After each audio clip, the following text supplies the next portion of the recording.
제14회 해양스포츠제전 철인 3종 경기. 인간에겐 두 가지 갈등이 항상 존재한다.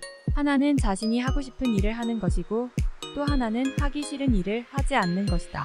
그러나 불행하게도 둘 다 우리의 의지대로 할 수 있는 것은 아니다. 살다 보면 하고 싶은 일도 포기해야 하고 하기 싫은 일도 해야 하는 게 인생이다. 철인 3종은 내가 하고 싶은 일인지 하기 싫은 일인지 결정 내리기가 애매하다. 테니스나 스쿠버 다이빙을 하러 갈 때 가기 싫다든지 참가하는 데 대한 스트레스를 받는 일은 거의 없는데 철인 3종 경기는 참가를 결정하고부터 계속 스트레스에 시달려야 한다.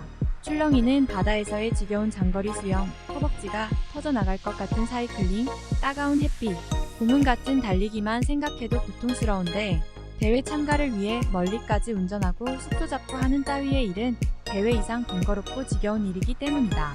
정말 많은 시간을 투자하여 훈련하고 멀리 대회에 참가할 만한 가치가 있는가?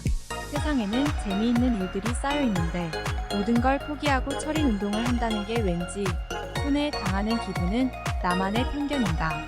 바쁘다는 핑계로 계속 대회를 보이콧해 왔었는데 더 이상 도망갈 곳이 없어 보였다.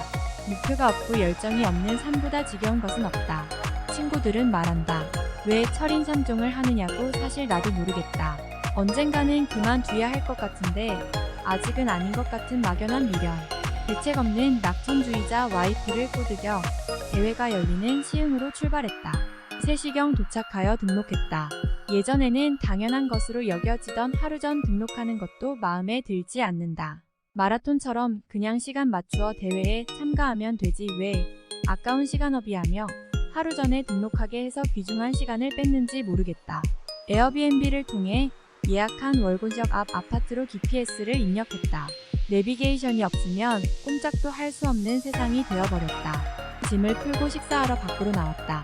치와우 주변 경관이 멋지다고 와이프가 좋아해서 조금 위안이 되었다.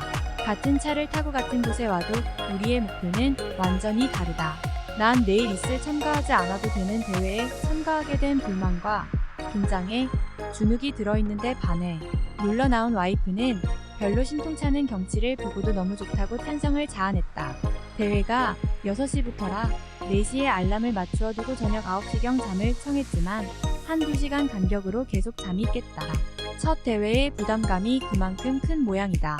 바쁠 게 전혀 없는 와이프와 같이 산다는 게 손해보는 느낌을 가질 때가 너무 많다.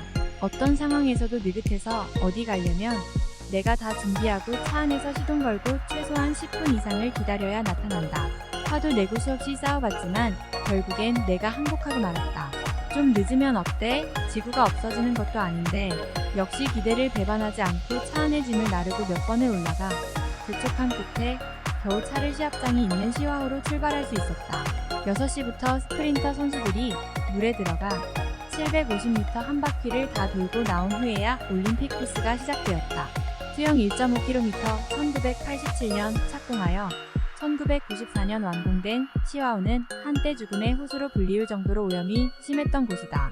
원래는 담수호였으나 오염 방지를 위한 필사적인 노력에도 주위 공업단지에서 배출되는 오폐수를 완전히 처리하기는 어려워 지금은 해수를 순환시키는 해수호이다. 사실 여기 참가를 결정하게 된 이유 중 하나도 갈대 우거진 황새들 여유롭게 거니는 시와호에서 수영하는 낭만을 꿈꾸었기 때문인데 그런 우산은 애초에 없었다. 희뿌연 바다는 밑에 사는 동물에겐 언제나 공포의 대상이다. 힘 안 들이고 빨리 가는 수영하게 해달라는 나의 간절한 기도는 30년 넘게 아직 응답받지 못했다. 난 속도를 포기하고 힘 안 드는 수영을 택했다. 아니, 나이 들면서 자연스러운 선택인지 모른다. 수영에서 조금만 속도를 올려도 엄청난 에너지가 소모된다. 대체로 편하게 수영을 끝냈다. 사이클 40km 훈련이란 몸에 적응시키는 행위이다. 적응이란 계속되는 자극과 반복을 통해 근육을 만들고 고통에 익숙하게 하는 것이다. 고통을 좋아할 인간은 별로 없을 것이다. 그러나 세디스트가 아니라도 고통스러운 모습을 보는 걸 즐기는 사람은 많다. 극한의 고통에 찌그러진 얼굴을 보면서 희열을 느끼는 사람이 없다면 많은 스포츠가 사라질 게 뻔하다. 사이클은 유난히 허벅지에 엄청난 부하를 주어 고통이 심한 운동이다. 아무리 오래 탄다고 해도 허벅지에 가해지는 고문 같은 고통을 무시하기는 어렵다. 10km 거리를 2번 왕복하게 되어 있는 코스는 차도 없고 도로가 넓어 사이클 타기에는 좋은 조건이다. 갈 때는 맞바람이라 32에서 33km 속도였고 올 때는 37에서 38km 정도였다. 런 10km, 2.5km 거리를 2번 왕복하도록 설계된 주로에 들어서자 누군가가 뒤에서 나를 잡아당기는 느낌이 들었다. 도무지 앞으로 나가지 않는다. 너무 고통스럽다. 2.5km 반환점에 도착하기도 전에 훈련 파트너가 아예 걸어라 걸어 하며 날 추월했다. 조금 충격을 받았다.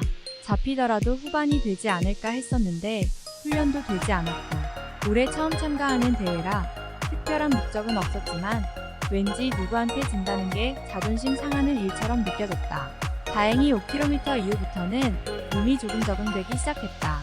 10km를 50분에도 못 뛰면 그만두어야지 하고 생각했던 적이 있었는데 이제 정말 그만둘 시점이 온 것 같다.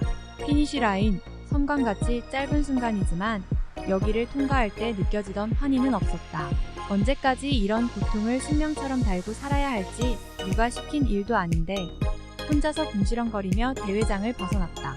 뭐가 그리 좋은지 새은 맑은 얼굴 가득 미소를 머금고 와이프가 나타났다. 자고 싶으면 자고 먹고 싶으면 먹고 배가 나오던 말던 아무 죄책감 없이 그냥 살면서도 행복해 보이는 와이프가 부러웠다. 후두순처럼 먹고 자고 운동하는 모든 걸 스스로 엄격하게 통제하며 도대체 얻은 게 뭐란 말인가.